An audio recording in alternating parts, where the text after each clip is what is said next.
Kenny, how are you, man? Good afternoon. Welcome to this regular meeting of the Biloxi City Council on May 28, 2024. Being that there is a change to the agenda, do we have a motion to amend the agenda? So moved. Second. Motion by Mr. Lawrence, seconded by Mr. Guines. All in favor? Unanimous vote. Ms. Carey, will you read those changes? To the consent agenda, we're substituting item 5B, resolution amending the budget and authorizing expenditures in the amount of $5,000 to tunnel to towers. Do I have a motion to accept the agenda as amended? Moved. Motion by Mr. Lawrence, seconded by Mr. Guines. Any discussion? All in favor? Unanimous vote. This brings us to the presentation agenda. Mayor's report.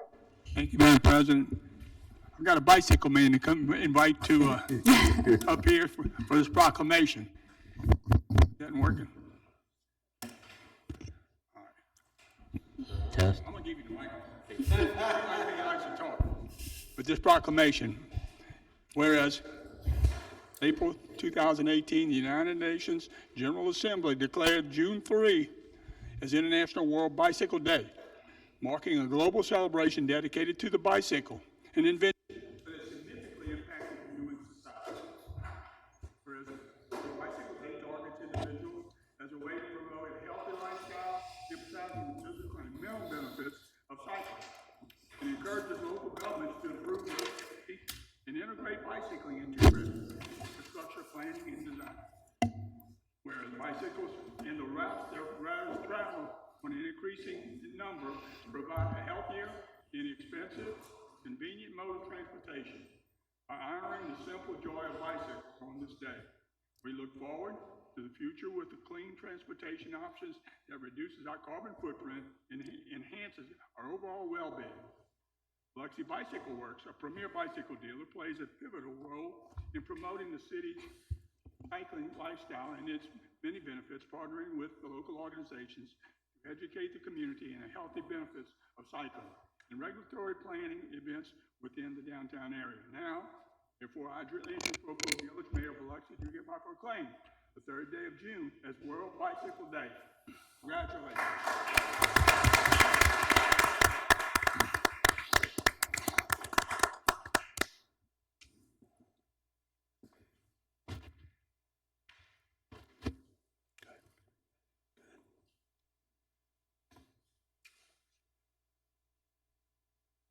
Give you the opportunity.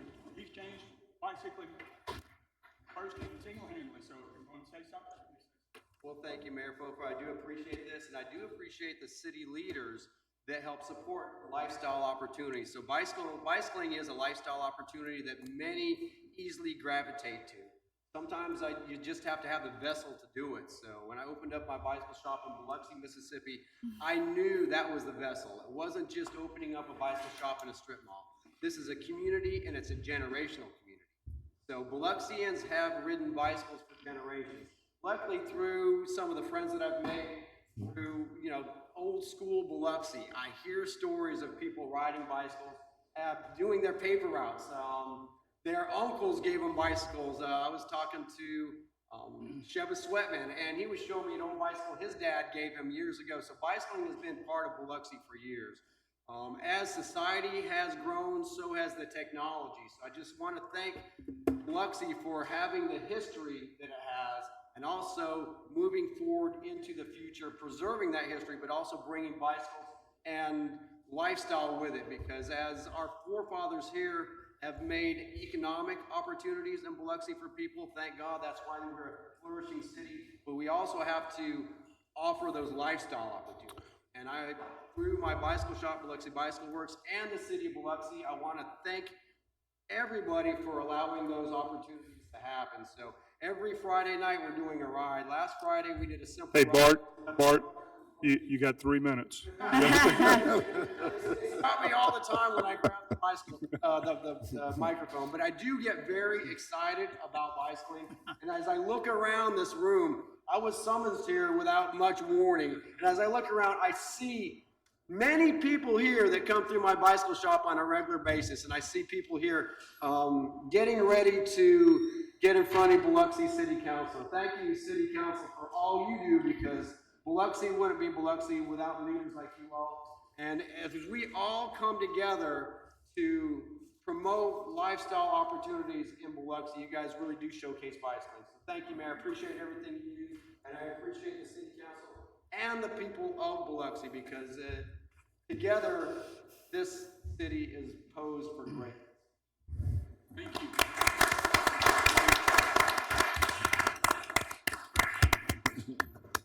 Mayor, you have second quarter longevity awards. Two young ladies. Get this thing working. Two young ladies. Okay. Get that working. All right. And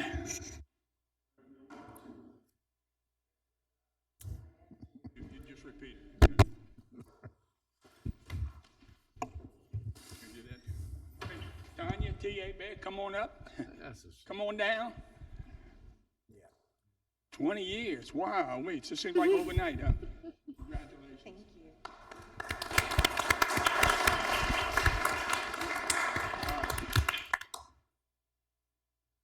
Job with the job, let's see, 20 years. 20 years? 33 years. 35? 35? How fast is it getting fun? Congratulations. Thank you.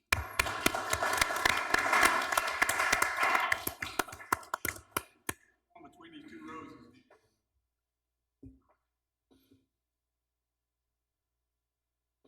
All right, very good, thank you. Get back to work. Jason Earl, come on up. The San Dan, a great day. This will be the last photo op we have in front of the city council as your assistant chief. The gold watch. And wish you all the best. We'll get it done tonight. One more picture, right here. I don't even think the mic.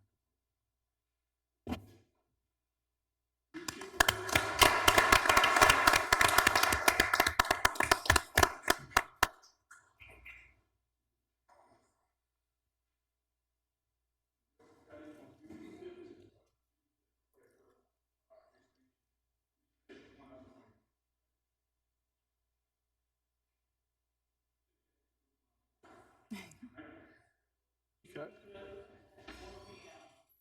How much the tires? Yeah, the certificate for tires.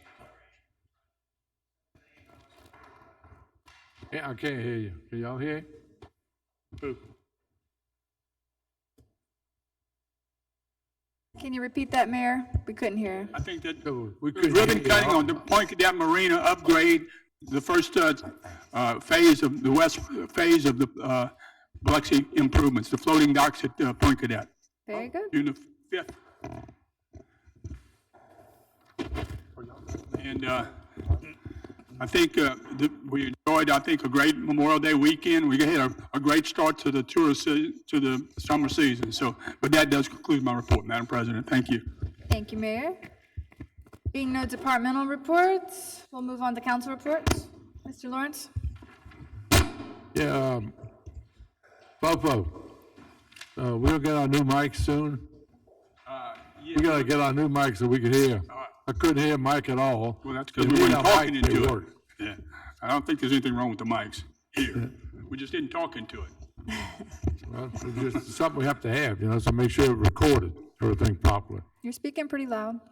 We went through a big day yesterday, Memorial Day, and we all up here today in freedom, voicing our opinion, voting for things, and those people that gave their lives is the reason we sit up here doing this.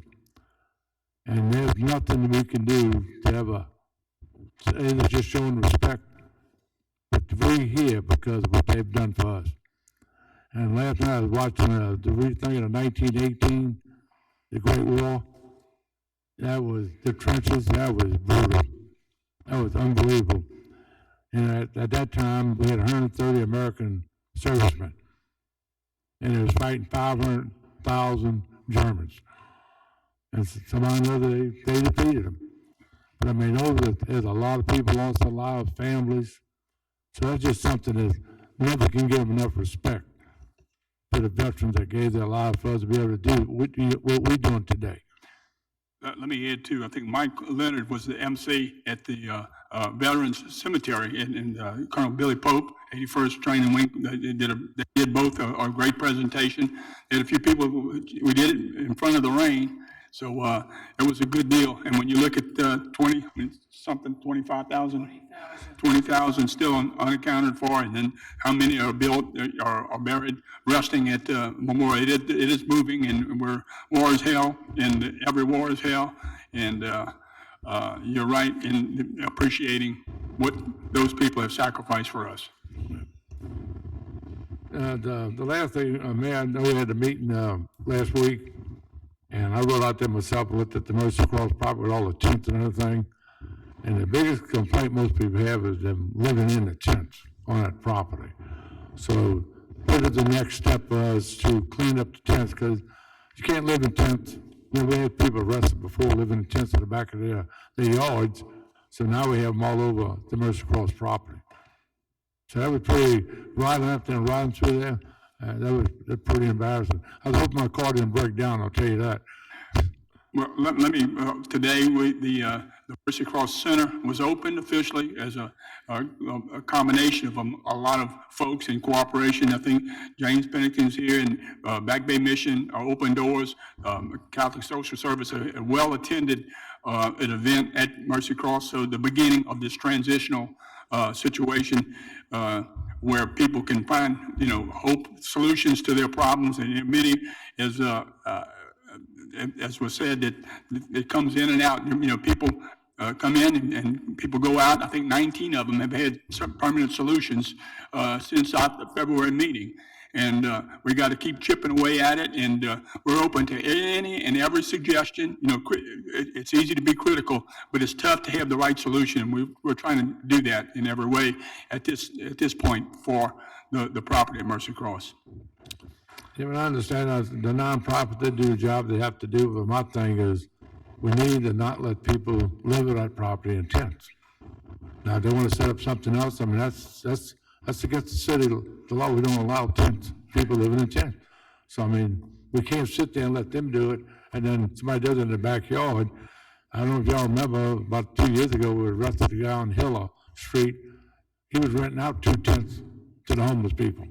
And we had him take that down. Well, So, I mean, it's something you have to do. My job is to take care of that neighborhood. Phil's job, take care of that neighborhood.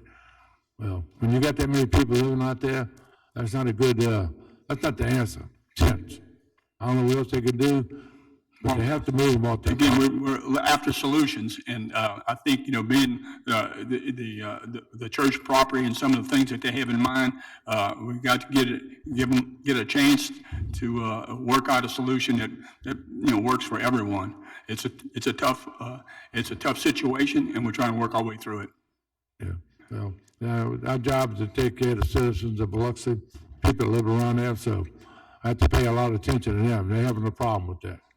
So we need to get something done. That's what I said. They need to move the people living in tents, do something else with them. I have no clue. But I got to take care of the neighborhood that lives around there, just like Phyllis does. Thank you. All right, Mr. Gaines? Yeah, just real short. I hope everyone had a great Memorial Day holiday. We went out and put all the flags on the graves out there on Saturday. And they also had a program with Mr. Mitch Ellerby, who told about the history of Memorial Day. Just want to touch on the homeless. I've been receiving a lot of phone calls again, and I believe that we're going in the right direction now. At first, there was nothing being done, and now we have someone who is trying to do something. And I know the Catholic Diocese is taking the lead on it, and most of the people who've been calling me have been instrumental in wanting to help. Everybody wants to help, and that's a good thing. So hopefully we can bring everything together and start moving this forward, and we can start cleaning this up and make our neighborhood safer. Thank you. Mr. Tisdale? Yes, last week I'd requested a list for today of special events approved in June. If you don't have a list available, the next meeting's Tuesday of next week? It'll be emailed out this afternoon. Captain Payne's Okay. putting it together right now for the entire month to include big and small events. All right, thank you, Assistant Chief. replacing concrete panels on some roadways in neighborhoods. I know we were last looking for funding. Have we found any funding?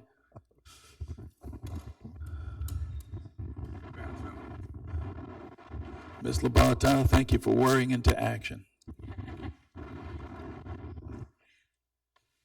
We are still waiting for the Potts Ferry Extension project to come into bid. We've got some funding that I've talked to the mayor about setting aside, but we're waiting for those to come in to see how those bids come in before we spend some of that money. They're still on our list, our to-do list, so hopefully soon we'll be able to start tackling some of those. Okay, you'll be hearing from me. Thank you. You're very welcome. Thank you very much. Status of the fitness and exercise equipment at McManus Pennzoil Park. I don't, I updated them last week about the spreadsheet that we're having, categorizing every one of the pieces of equipment at each park. Yes, we've been inventorying all the parks, categorizing them, and we've been getting quotes. I promise we're working on it. It's getting done. any idea when we might be ordering that equipment? No. I want to sigh into the microphone. Order it soon. Okay, sooner the better. They'll do it like we said, 5 pieces around the track. Right, okay, thank you. That answers my question, sort of. I want to just acknowledge Bart Luther's proclamation. He really pushes Biloxi and economic development. He puts a lot on social media about that, and he can talk forever, and almost did talk this afternoon forever, but he can talk forever about that stuff. He's passionate about his beliefs, so he's certainly deserving.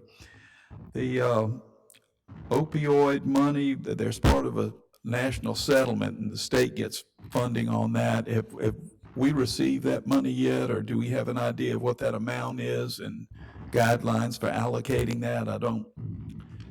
It comes in sort of dribbles 3 or 4 times a year, anywhere from $7,000 to $11,000 based on our percentage of the overall state.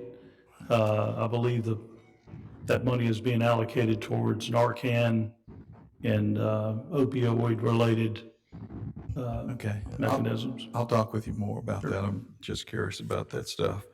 I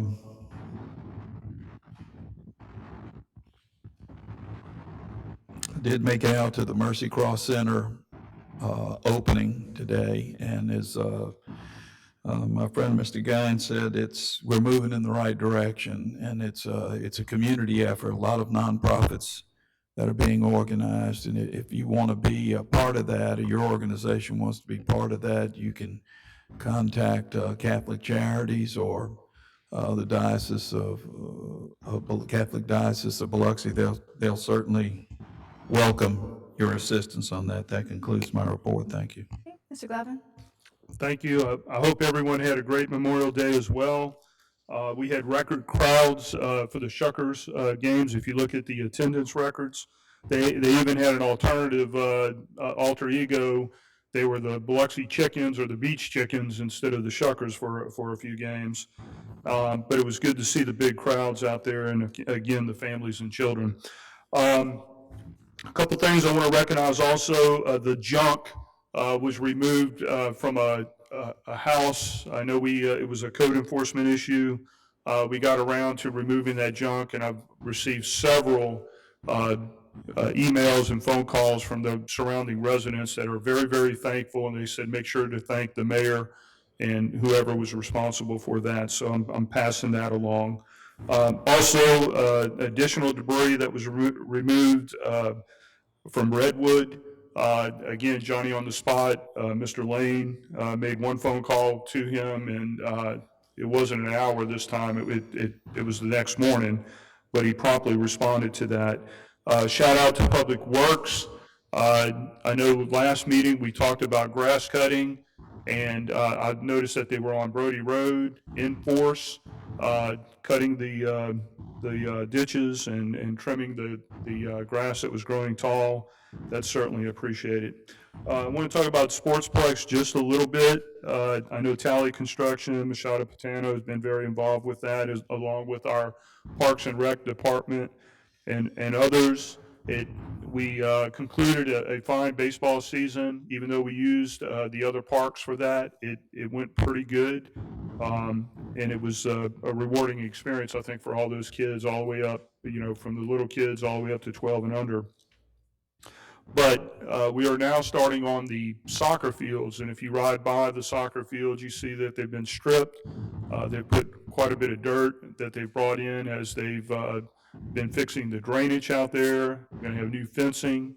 Once we put the lighting back in place, it's going to be remarkable, not only to play baseball on those brand-new turf fields, but now to play on those soccer fields that are smoothed out and have a good surface to compete and play on.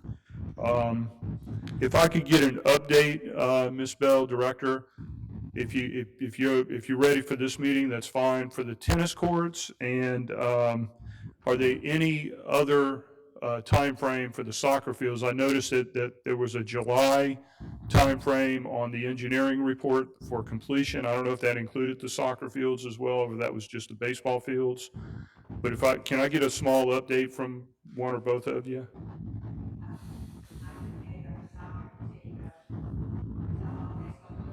Okay, sure. Yeah, and I don't know a time frame on the soccer fields.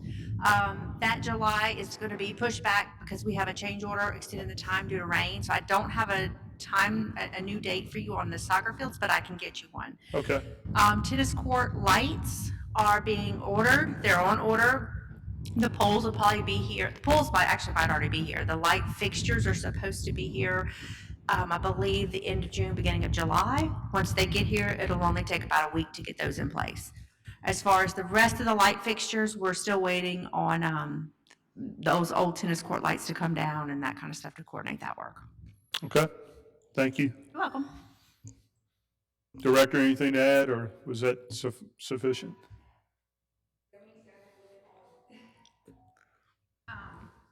I do know the tennis lights, I believe, are coming in a little bit earlier. We found out they started some work on the softball lights, removing some of the ballasts that are bad.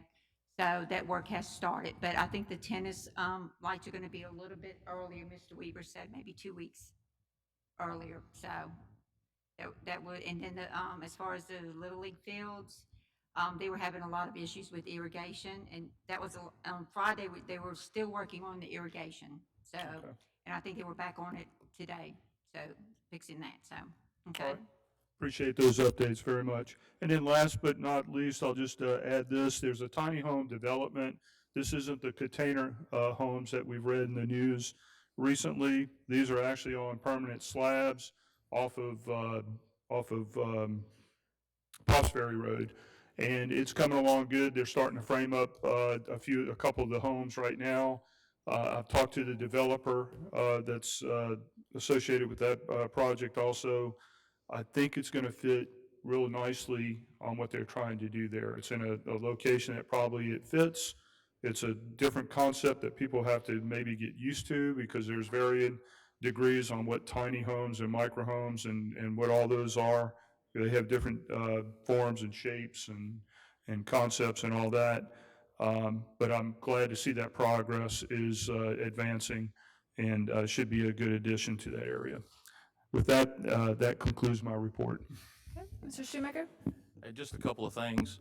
MDOT, the roundabout at Ward 7 right there at Shriners Boulevard, finally they're moving forward with that a little bit. They're out there working today. It's been a little hit and miss, I think. They're working on it sometimes and they're off sometimes, but hopefully they can continue with that and get that done sooner than later. Like Councilman Glavin said, Shuckers, I think, had record numbers this whole weekend. I think they've done some upgrades recently. Seems like they're wanting to change some things and do some things for the positive side. So hopefully that continues. If you've never been to a game, I would suggest going out there, watch a game. It's a lot of fun. and definitely support our local team. And they need it. I know numbers have been down in the past, so hopefully those numbers will continue. And lastly, Civil Service Commission, you know, those guys are 7 commissioners, and they're all volunteer, they don't get paid, you know, they show up for their monthly meetings, and I don't know, budget-wise, and this is, I don't know, not a whole big deal, but, you know, they show up for all the civil service exams, promotional exams, whoever volunteers to show up for that. But shirts, just some shirts, if we can get them some kind of polo shirts that say City of Biloxi, you know, Civil Service Commissioner or something, just, I think it looks professional to have them out there in those shirts, and two, you can kind of separate them from everybody else when they're trying to get around and walk around. And I don't know how we do that or what budget-wise, but if that's something we can work on, and it shouldn't cost much, there's only 7 commissioners, so maybe, you know, a handful of shirts, polo shirts. But that's all I have. Thank you. Okay, we'll go back to Mr. Guines. He said he needed to add to his Yeah, report. I had Mr. Pennington. You should step up and get us with a few comments. Yeah, I just want to, hi folks, just want to clarify a little bit to George, to your concern about the Mercy Cross property. Back Bay Mission has been doing the exact same thing the drop-in center there has for the last 15 years. The one thing that's changing, it's much bigger, probably about 5 times bigger than what we have at Back Bay. I think the issue is like the tents, and they're really out in the open now. And the goal is to have some tiny bedrooms on wheels that Back Bay Mission is going to develop that can move people forward 2 to 3 months and then into more permanent housing. So I know right now it's an eyesore, but we've been kind of partnering with the same individuals. I think the challenge is going to be, we got to move people forward, we've got to have low-income housing, affordable housing. And right now we have a group of 48 Amish building 4 affordable housing units in the Gaston Point neighborhood for use primarily for veterans and people that are homeless. So we hear you. I'm not speaking on behalf of Catholic Charities, it's their property, but we are going to partner with them.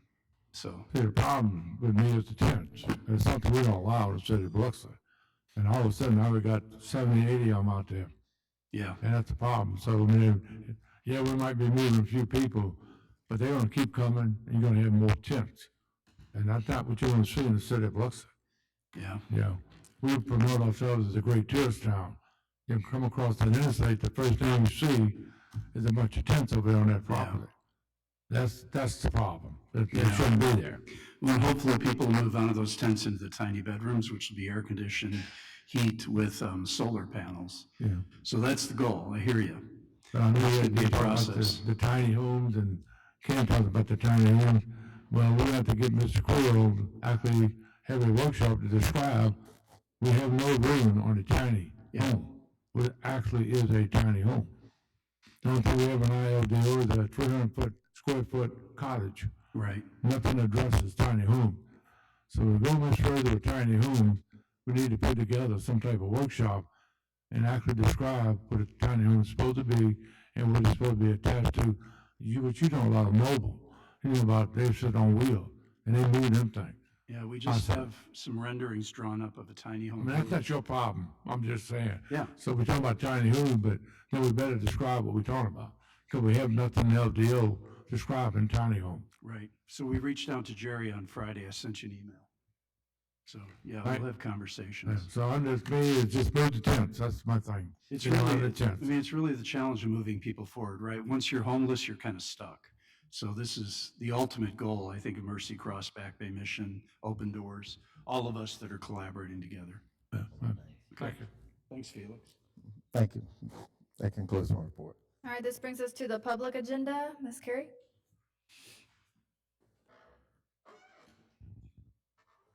Public hearing to receive comments on the tax increment financing plan, Thomaston Medical Park. Okay, do we have someone to give us a brief overview?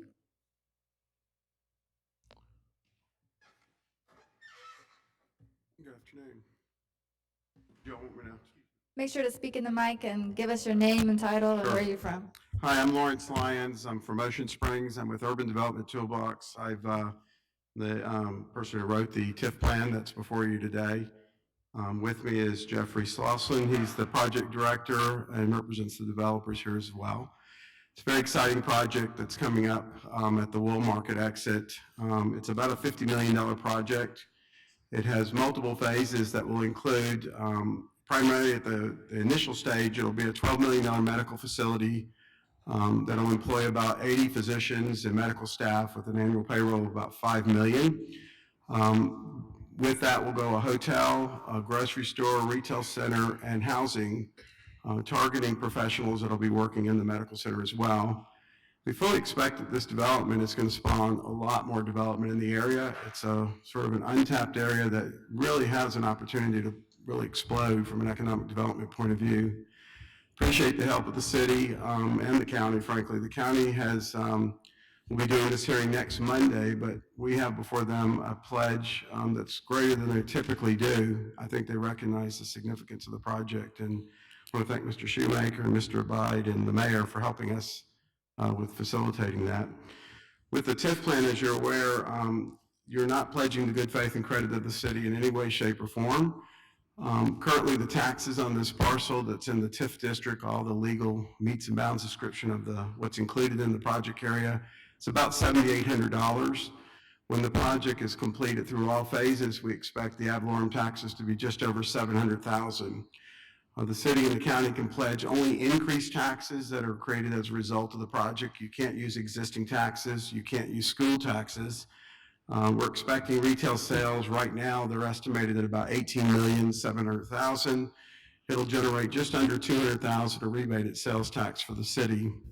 So in the TIF plan, we've asked the city to pledge up to 100% of the increase in the ad valorem taxes and up to 50% of the increases in the rebated sales tax.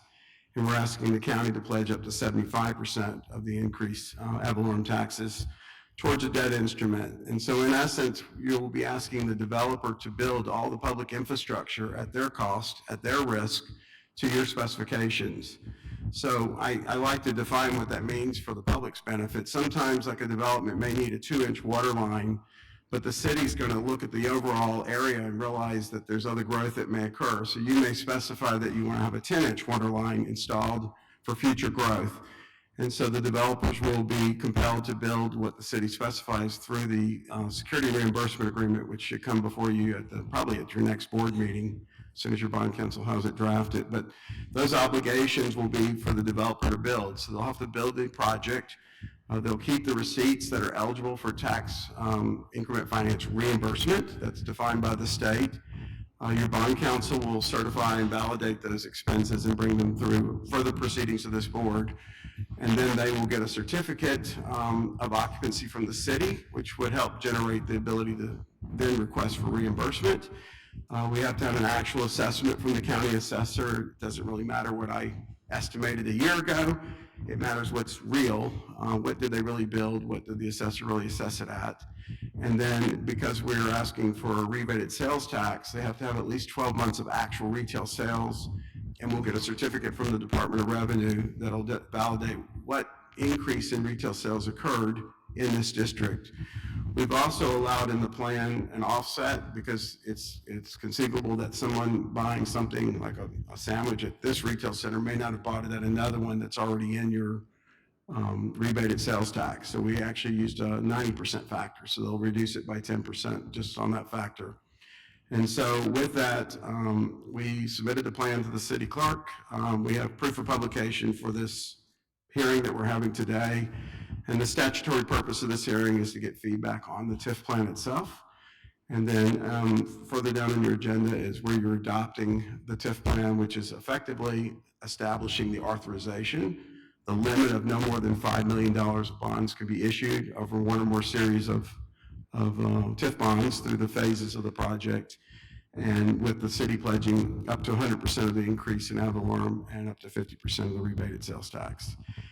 And with that, I'll take any questions, or if you want to just get comments from the committee. I have one or a couple. First thing, is there a limit of time on this, duration of time, and can you tell me what that time frame is? Yes, sir. So what we call shelf life of the TIF plan is 25 years, and what that means is any bonds that are issued through one or more series have to be paid off within 25 years. We put a limit on the actual bonds to 15 years. So effectively, you're telling the developer, if you want to get a 15-year bond, which would give them the maximum return, if you will, they would have to build everything they're going to build within the first 10 years of the project. If they get to the 11th year, you can only do a 14-year bond and so forth. Right now, if they spend off $50,250,000 and they generate the $18,700,000 of retail sales, in today's dollars, meaning the market value of the bond, it's worth about $3.3 million. So we have an authorization of $5 million because we want to incentivize the developer, build more. If this is successful, grow it. And so we've allowed for additional properties in the district that can be developed. And if this developer doesn't develop it, the city at its own discretion can issue additional security reimbursement agreements within the TIF plan to other developers on any terms that you see fit with separate security reimbursement agreements. Okay, thank you. The microphone was smarter than me for a brief instant, which is not difficult. So following up on Mr. Glavin's question, the 25 years being the shelf life, I understand that. The 15 years, would that be accurate to say that that's the build time? No, I would say 10 years if you want to have a 15-year bond, because it has to be paid off within 25 years. So if they came to you on the 10th year and said, we finished the final phase of the project, you could only do a 15-year bond at that point. So if they got to the 11th year, you could only do a 14-year bond. And so it's effectively, you're telling the developer, I'm giving you 10 years for the maximum ability to do a return for reimbursement on that public infrastructure. And of course, all of that public infrastructure is conveyed to the city. We're talking about streets, sidewalks, curb gutter, that type of thing. So, and the only reason that came up, that would explain the 15 years in the TIF and the 25 years in the language for all this. That's what I was wondering. Yeah, 15 years is a maximum bond, but again, if your bond counsel comes back and says the best deal for the city is a 12-year bond, that's your discretion. That's completely up to you through these further proceedings that I talked about. So it's based on what the market is, but no more than 15 years on any individual bond series. Peter, do you recall what we did for the Walmart and Arbor? What was the time? It seemed like it was much shorter. I know Lawrence would recall, since he did that one, but that was 15 years. Yeah, we did the same terms, but what you did is you accelerated paying off that. You got a lot of revenue in, and you decided, let's just pay it off, and that's your discretion. You can refinance bonds. The city has complete control over the issuance and the administration of the bond, but it's not a general obligation bond. You're not pledging the taxes of the community in any way, shape, or form. You cannot spend one penny of public money towards the payment of the bond. So if the developer doesn't pay his ad valorem taxes and whoever bought the bond sends a bill, there's nothing you can do. I think y'all have another case, there's only 2 in the state that have defaulted where you're saying no to the developer on the Margaritaville project, and it's exactly the same scenario. But at the Walmart, the way it is now, once all the Arborview apartments came online, the first layer, which is 50% from the city and 50% from the county, that's easily taking care of the debt service. There's actually money left over after that. So all the sales tax at Walmart, the first year, I think we had to go into that, but now the last three or 4 years, none of it. Thank you, Mr. Lyons. Yes. Sorry. Question. Go ahead. You said you're creating 18 million in sales. How you gonna do that?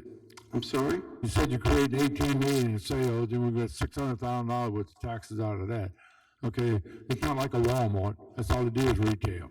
So how are you gonna stop that from nothing and create that kind of sales? In the project, they have a hotel being built right at the end of that exit. They're also wanting to build a substantial grocery store to serve the market north of there. There'll be all kinds of restaurants and retail shops. About 80% of this project is retail. It's not the medical center.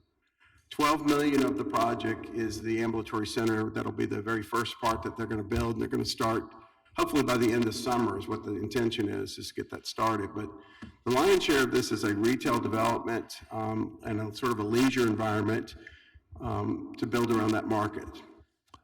The other question is, the city putting up money, county putting up money, where are you getting the money from to build and everything? I'm sorry. Where are you getting the money to build? The builder has to finance the entire project. And how much money they putting up to start the phase one? $50,250,000 is current estimate to construct this project. All monies have to come out of their pocket up front, including the public infrastructure. Then they come back for further proceedings of the board where they say, here are my receipts for streets, curb, gutter, utility connections. Your bond counsel will validate that those are eligible under the law. And then the bond counsel will get the certificates from the Department of Revenue, a certificate from the county assessor, how much dollars are available based on what we pledged in the TIF plan, and then they go to the marketplace and see if anybody wants to buy that bond. If nobody buys the bond, that's the risk of the developer. If somebody comes in and says, yeah, I'll buy the bond on these terms, you get to decide if that's okay with you, and then you authorize the mayor to execute that loan agreement with that bond buyer. The monies then are paid to the city of Biloxi. The first thing you'll do is reimburse yourself for all expenses, your bond counsel fees, the $29 ad for today's public hearing. Every penny that you spend will be reimbursed first, and then you have the developer come in and they then convey all that public infrastructure over to the city, and you give them whatever the balance of that check is. So if they turn in $5 million worth of receipts, but the bond's only $1 million in the first series, they'll turn it all over. There's still $4 million outstanding, but you can't pay for something that there's not new increased pledge taxes for. So what you say to the developer is, go develop some more, generate a new source of sales tax or ad valorem tax. We can do another bond issue. We can not only reimburse you for what we didn't reimburse you for, but we potentially could reimburse you for additional expenses based on the growth of the area. When we pass this today, when can you get started? I just asked them that question in the hallway, and they're expecting to get started sometime in August. Right now is the current date. They're finishing up the financing right now, but the first phase should start breaking ground in August. No, I think it's a great project. I hope it works. I love it. Thank you. Thank you. Okay, anyone else? All right, thank you. Thank you. We'll call for anyone present in the room to speak in favor of this TIF bond. Anyone speaking in favor? Okay, anyone speaking against? All right, this public hearing is now closed. Moving on to citizen comments, we have a total time allotted of 45 minutes. Each person gets 3 minutes each to speak. Once you reach this desk, please sign your name and address as well as speak it out loud for the record. Anyone on my left, your right, that would like to get up and speak? Yes, sir.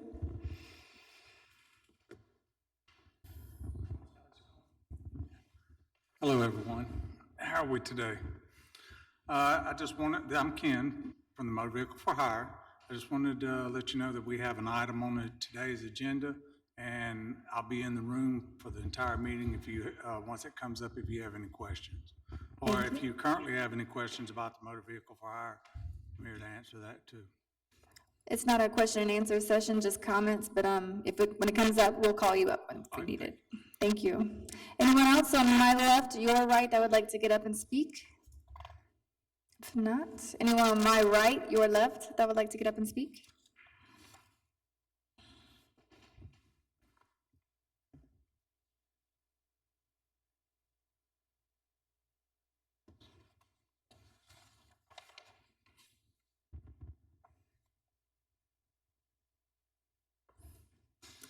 How y'all doing this afternoon? My name's Charles Taylor. I'm with the Foundation Group. I am here today on behalf of 1600 Pass Road, Biloxi, and I'm representing Joe Cade Properties. We're a real estate brokerage development company. And so I just wanted to say we certainly appreciate Mr. Gines, your service, and anybody else that was a serviceman or woman. Certainly appreciate your service. And coming off a big Memorial Day, just want to get into some business. So a year ago, we've purchased this property from a group of siblings that were sitting on it and afraid really to invest due to lack of commercial activity in this area.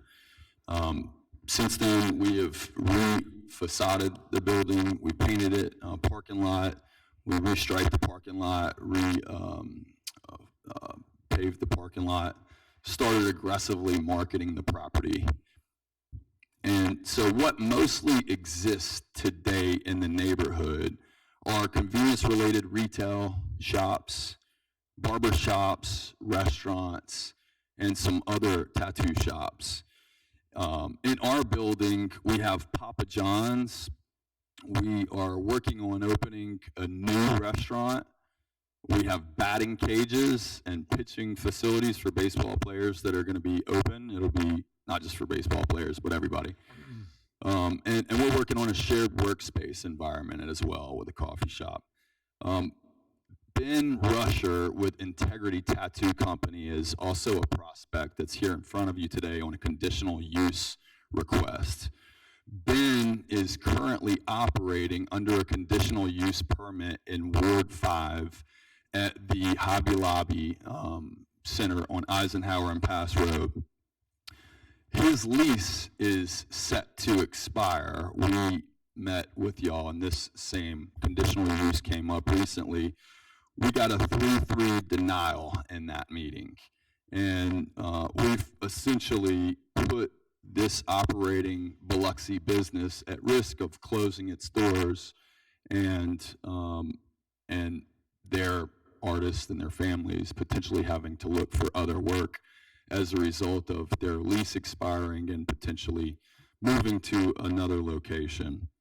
Ben's business, I would suggest that it's raising the level of competitors in the area. There are some other tattoo parlors in the area that frankly need some good competition. And so we think that by encouraging businesses like this to come, is that it? That's it. Great job, though. Thank you. Anyone else? My right, your left?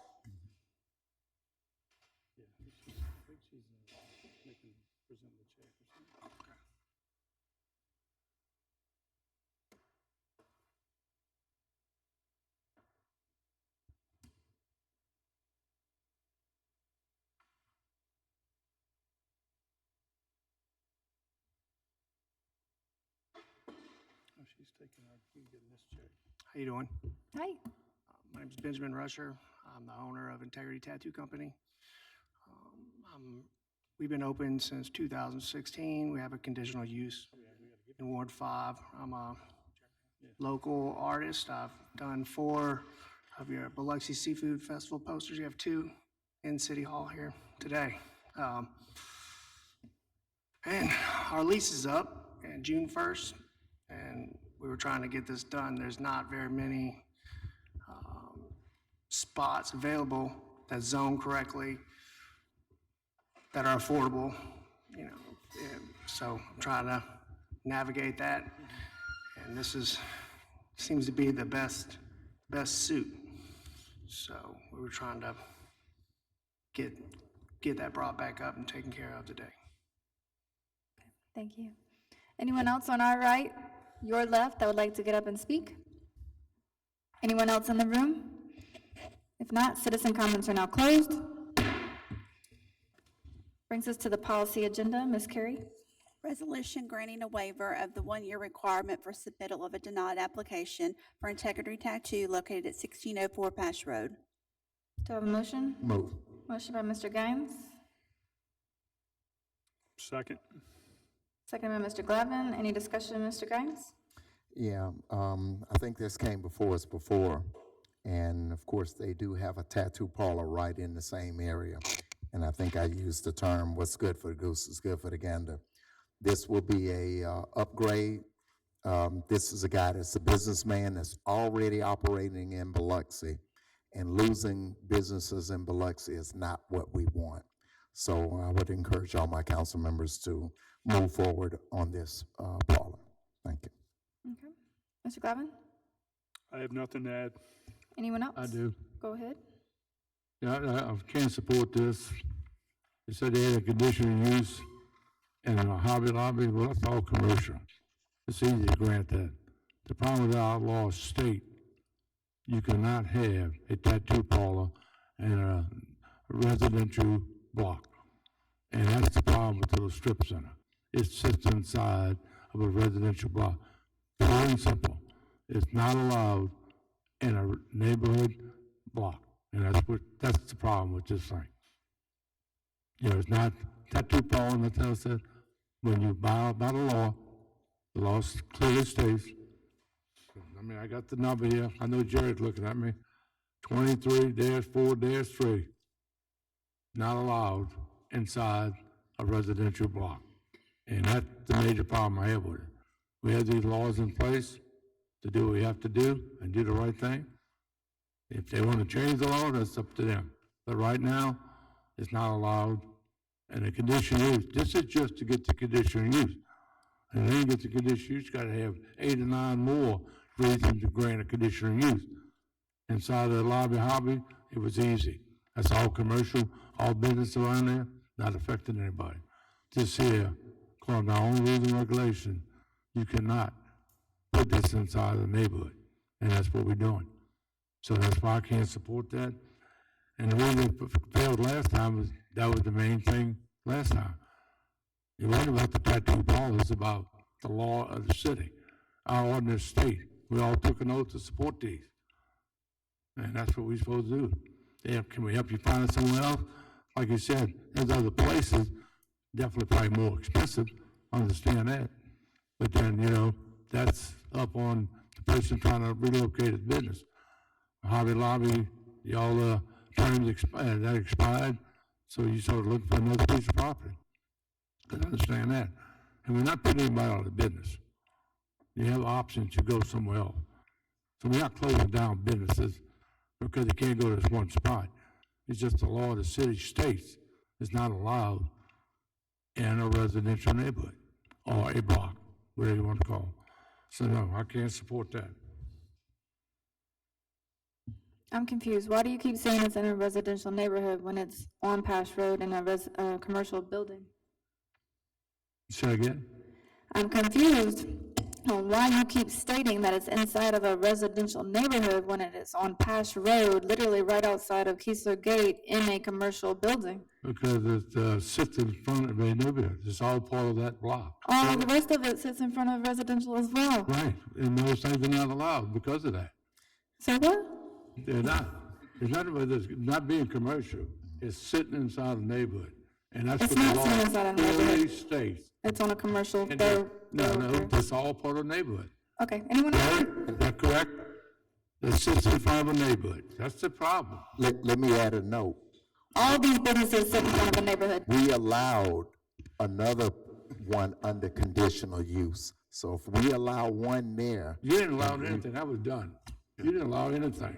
there is Grandfathered in. there You is- didn't allow that. Okay, it's grandfathered Okay, in. so anyway. So Madam President, point of order, we're voting on a waiver of the 1-year, requirement here. I think we're trying to discuss the next item, but right now, aren't we discussing and talking about the waiver? Okay, let Jerry speak, Okay. please. Okay, the applicants followed the process that's laid out in the LDO for requesting a waiver. The ordinance says that whenever a request is denied by the city council, then there's a 1-year wait period before they can come back unless certain conditions apply. So what happened is that the owner went back and wrote a letter following the procedure in the LDO to request that 1-year period, there be a waiver to that which would allow her to come back. I understand that one of the issues is that the applicants didn't realize that they should have gotten up here and spoke during the public comment section, which was part of their argument because they were going to make a presentation and talk about some of the other things there. You have a copy of the letter from Ms. Brooks in your packet where she did it. So basically, the process is they submit the letter to me. My responsibility is to present it to the council to get it back on the agenda, and you can either vote it up or vote it down on the waiver, first of all. And when we get to if we get to the next item, I'll explain to you about the conditional use and the variance. Okay. Anyone else have anything to say? Okay. Yeah, one thing, responding to what you said, Jay, yes, they filed the letter, and according to the rules and our own rules again, you have to have a reason or a change. With no change, no new information. the same thing was put back on the agenda that was denied before. So there was no change made at all to allow a waiver or to allow anything. It's the exact same thing it was before. Well, the change was just one of the conditions, the standards for granting a waiver. If you will read, you'll see that either there was a substantial change in the circumstances or new or additional information is available, or the new application is materially different, or there was a material mistake of fact. Those are the four criteria for considering a waiver. Their argument is that they felt that they should have had the opportunity to get up and speak and answer some questions about what they were proposing to make an argument. And because they didn't realize that they had the opportunity to speak, they didn't speak. So they're trying to make up for that now. That's not really change. That's not a mistake. The first thing you just said, you have in front of me, none of those match anything, that letter. So, I mean, that's another reason to me, that's another thing that we should be following our own statute, the stuff that we took an oath to support. I mean, you know, if there's a problem with all this stuff, I told you before, we can sit down and change anything you want to change. We're the law setters. We pay the bills and we set the law. That's what the legislative body of the city does. That's us. Thank you. Okay, anyone else have anything to say about the waiver? All in favor? Okay. Sorry, citizen comments are closed. We were talking about up here, sorry. 4-2. 4-2? Who's against? Okay, In favor of what? In favor, Let's review the votes again, if you don't mind. Okay. I heard who's in favor, and I never heard anything. all in favor? Okay, all against? 4-2. 4-2, like Felix stated. All right, moving on to Resolution B. Resolution rehearing conditional use approval for property located at 1604 Pash Road. Do I have a motion? Move. Motion by Mr. Guines, second by Mr. Glavin. Any discussion, Mr. Guines? Nope, same thing. Mr. I'll keep Glavin. them in business. I'm just going to add that when we have these conditional uses, one of the things I look for, not only the councilman that represents this area, but then the other flip side of the coin that adds weight is, where is the opposition? I don't see any opposition here today. I didn't see any the following week. I have not received any phone calls or any emails. This was a tattoo parlor at one time in the past. Like our president stated earlier, there is a lot of commercial in and around this area, and it looks like it would be conducive enough for this type of business. Thank you. yeah, that's something to say. There's no opposition, Kenny, because it's against the rules of the city. You don't have to oppose it. We're supposed to take care of it, the council. If we don't get to come speak against it, you say it all the time, it don't mean anything. Those are against the laws of the city. So if that's how you feel, that's fine, that's how you vote, like I tell you, you do that. But I'm just saying. Thank you. it's all right. That's, I've stated that many times on other And then that's why I conditional keep use. saying you say that, but when you're going against the laws of the city, then nobody has to oppose it. We're supposed to be smarter than the planning commission to take care of these things. Call for the question. Jerry, did you have anything to say? I'll add one thing, that there was a tattoo parlor that was approved under these exact same circumstances right down Iberville, on the west side of Iberville, that was right next to a residential area. It had to go through the process and get the approvals too. So a precedent's already been set to allow this in the same, basically the same neighborhood. Just a second, but that's not attached to the neighborhood. That's what That's the part I keep missing. That's the law, that's the law was written, Jerry. It's across the street. Okay. Dixie's, whatever she said, it's attached to a neighborhood. Okay. That's the only problem you have here with the law. So across the street is not the same thing. It's not attached to a neighborhood. The property is zoned NB. It backs up to a residential property that faces north. If you look look at what's allowed in NB, they could have something in this building that was a loud noise producer, like a restaurant or something like that played music, whatever. Tattoo parlors traditionally are very quiet. The fact that they back up to it, in tattoo parlors, there's no reason for anybody to even go in the back of the building. All the business is conducted on the pass road side of this business. They're usually very quiet. I can't remember ever getting a complaint about a tattoo parlor. Now, if this were on a street where it was actually facing the residential property, we could look at it differently, but the fact that it backs up to it and the house faces a different direction, we just have to look at it differently. It's, again, you could have a restaurant or something else in there that makes a lot of noise and would cause a lot of grief for the residents that live behind it. But we've had no complaints about the operation down at Edgewater Square, and I would expect that we'd get no complaints about this one. The law states the same thing over, Jerry. No matter what you said, that means absolutely nothing. It's connected in that block to a neighborhood. Now, if you want to change the law, I have no problem. We'll have a workshop and change the law. But according to the law right now, it states it cannot be in a residential block. So, All in favor? Okay. All against? 4-2. Moving on to Resolution C. Resolution approving the adoption and implementation of the tax increment financing plan, Thomas to Medical Park. Do I have a motion? I'll make it. Motion by Mr. Shoemaker, second by Mr. Glavin. Any discussion, Mr. Shoemaker? Now, just like I've said before, I think it's a great development for Ward 7, Biloxi, the Gulf Coast.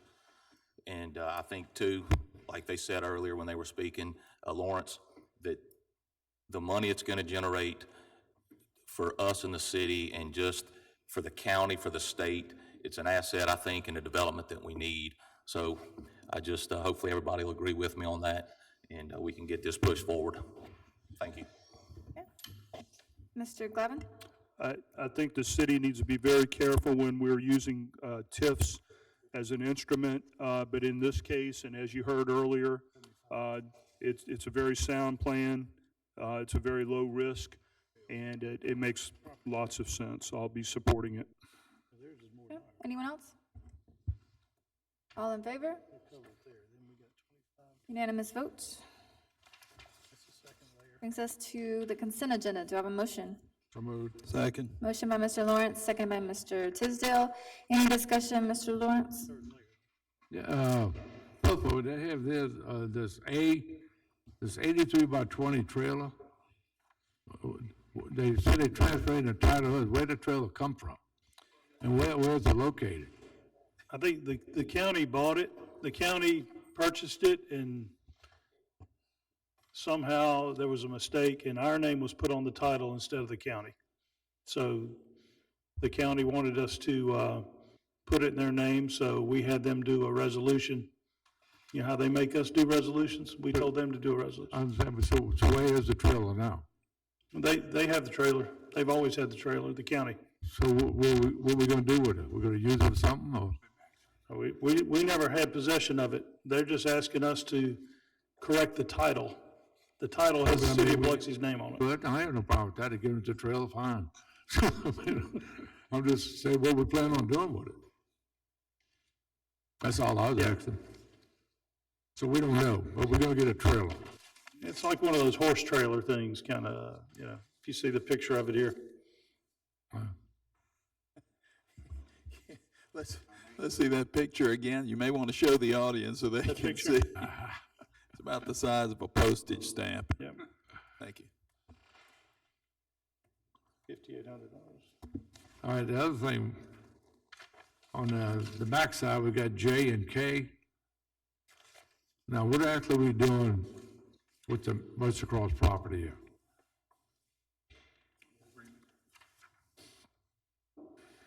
I know that's the diocese property, so what do we have an agreement to do what there? Oh, but not to raise a bunch of tents.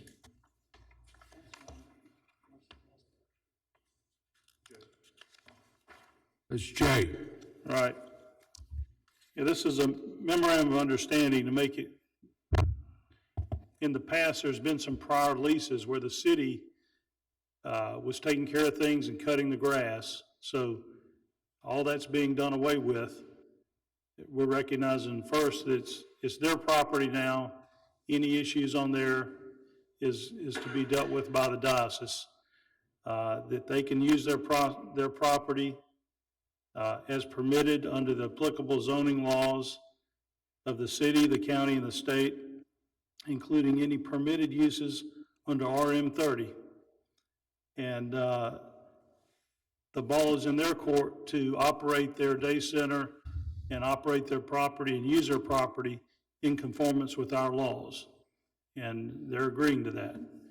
And in exchange for that, the city is assisting in their repurposing of the property by, we're locating some dumpsters on the non-Mercy Cross property, on the part owned by the utility authority owns the property. It's east of the baseball field. So the city has a right. We're assisting in their sort of day center by providing some bathrooms available. So sanitation reasons that we have an interest in. We're going to work with their security. We're going to assist in putting a gate up at the Crusader Drive. We're also going to talk to utility authority and open the Iroquois gate, which was going to alleviate any of the traffic on Crusader Drive, since a lot of the traffic is going back and forth from Back Bay to Mercy Cross. And basically, it's just a document that we agree that we're going to work together to try to get a remedy and get some answers on this. Are we gonna keep the bathrooms open? Because, the splash pad on the point, we lock the bathrooms all the time, so they use the seafood museum. So how come we can't keep that open? We're gonna open up these bathrooms, then the splash pad on the point definitely need to have those bathrooms open. Well, I think a lot of the details like that, are we gonna open a door at a certain time or lock a door? This just states we're gonna provide portable toilets and waste disposal, and that's gonna be dealt with like a lot of this. It's kind of it's a situation where we don't know what's gonna come before us. We wanna have broad authority to do what is best for the city and for the citizens. Well, that's the same thing. I mean, that's fine. If we're gonna do that, it's gonna take a lot of work to keep that clean, that's for sure. You know, and the next one is the food service. Who are you dealing with there with the food service?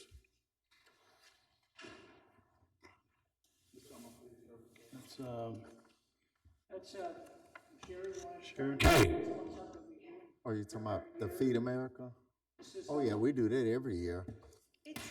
It's a program, it's a week-long program that they, Food Service Week, and what they do is they come, provide a program, for my summer camp sites.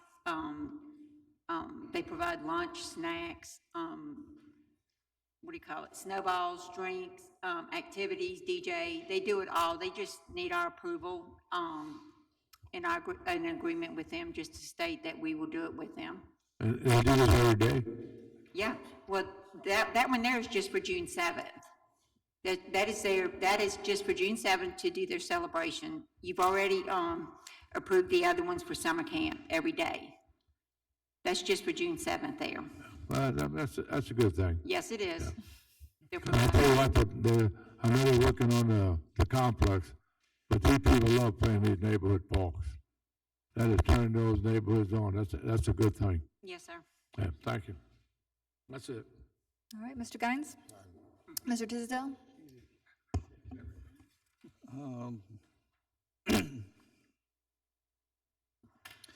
On item D, this has to do with paying the poll managers and the resolution committee, and it's a minor question. I see what we pay the poll managers, I see what we pay the resolution committee and the commissioners, but if I'm just Paul the poll worker and Kenny is my manager, I know what Kenny's getting paid, what's Paul getting paid? Or did I miss that in there? I'm just curious. Manager? The manager? I know what the manager's getting paid, but what about Paul, the poll worker? You have other folks, you know, checking ID and things when folks come to vote. I would assume it's $20 an hour. That seems to be the going rate. But I don't know. You can get back with me later on that. I think it's $13.67 an hour or something like that. Paul. 1360, okay. So anyway, you can get back to me later. I'm just curious about that. That's all I have. Thank you, Madam President. Mr. Glavin? Yeah, I just want to point out on the agenda, this was a substitute item B. Today in the audience, we have Tessie Lambert, who, lack of a better word, she's sales, social media, and marketing team leader for lodging and leisure. And then sitting beside her is Jay Jordan. He's basically the outside sales and marketing leader for lodging and leisure. I just ask, as we approve the consent agenda, if we can pause briefly and allow the mayor to recognize them and perhaps talk about it a little bit. And that's all I have to comment on the consent agenda today. Mr. Shoemaker? Just one thing real quick. On L, regarding the motor vehicles for hire, what exactly does that group do? And I'm just curious. Ken, if you don't mind. Will you come speak in the mic, babe? I'm sorry, I can't hear you. Ken, this is a new councilman who hasn't had your pitch. Congratulations. Thank you. Oh, there you go. Oh, it's a lot quieter now that I work there anyway for you. Amen. What we do is regulatory oversight on taxi cabs and car services and anything, say 15 passenger shuttle vans or smaller. We make them keep, the company has to permit, we make them have commercial insurance, and they have to re-permit with us every year. They have to have, each vehicle has to have its own commercial policy with a 300,000 combined single limit insurance coverage on it. And the person that's driving the van we do a permit on them on an annual basis also, and which requires them to submit to a drug screen, background check, and a driving report. We do all these permits on an annual basis. In the meantime, I make the rounds of the cities, most of taxi queues for the casinos in the different cities. D'Iberville, for instance, has a lot of grocery stores, so most of my interaction with taxis is in that location. And Gulfport is both. But we just do the oversight on them, keep them clean, make them keep them safe. Tell them how many, Ken?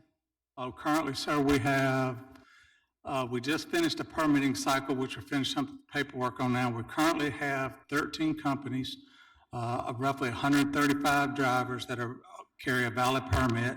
And my last count was like 83 taxis and 1 car service. They're the taxi police. I appreciate it, Ken. Thank you. All right. That's all I have. Thanks, Okay. Ken. All in favor of the consent agenda? Unanimous vote. Do we have any exceptions? I'm abstaining against L, FYI. Go ahead. No? Mr. Gaines? None. Mr. Tisdale? Mr. Clevin? Mr. Shoemaker? Okay, just me against L. Abstaining, sorry. Code enforcement? Can we recognize, so she can get back to it? Oh, sorry.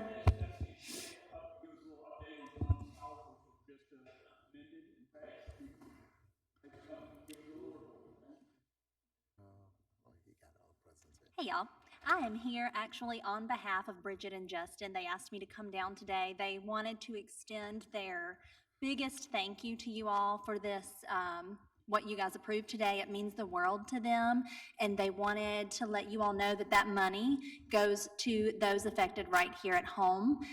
Just this past year, they were able to pay off the mortgage for George County Deputy Jeremy Malone. So it goes to things like that, and we are so grateful to you all, so thank you very much.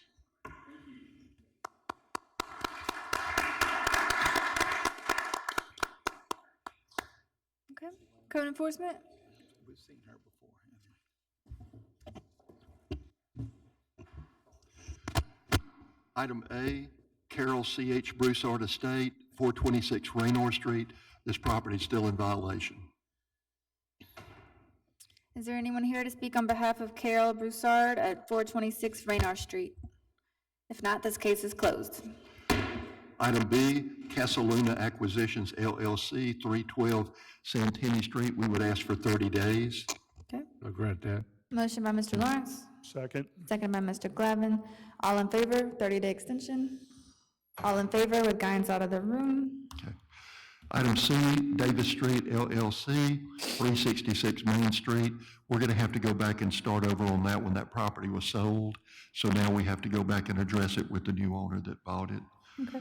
Item D, Division Phi Lee LLC, 509 Division Street. That case has been resolved. Item E, Nancy Claire Dick Holloway, 319 Lemieux Street. That case has been resolved. Item F, Deborah Bartlett Coolis, 676 Division Street. This property is still in violation.